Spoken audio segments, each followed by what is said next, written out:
Баршаңызға сәлем. Бүгін балықтан жасалған осындай жұмсақ котлеттің жасалу рецептісімен бөлісемін. Осы рецептпен жасасаңыз, өте жұмсақ әрі дәмді болып шығады.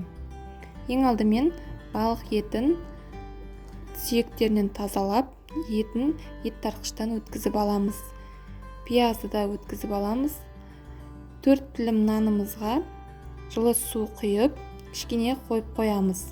Нанымыз жұмсарғанша тартылған етімізге жұмыртқа, дәміне қарай тұз, бұрыш салып, және де 1 шай қасық қант салып, майонез қосып, және де нанымыздың артық суын алып тастап, барлығын жақсылап араластырамыз.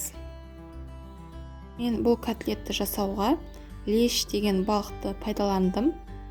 Сіздер өз қалауыңызша басқа да балық түрлерін пайдалансаңыз болады.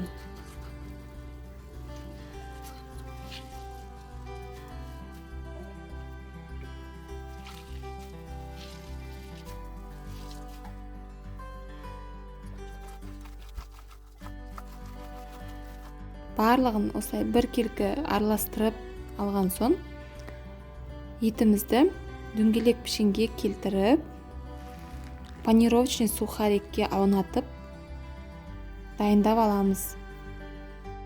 Алда шығатын жаңа видеоларды жіберіп алмас үшін менің каналыма тіркеліп, қоңырау белгісін басып қоюды ұмытпаңыз.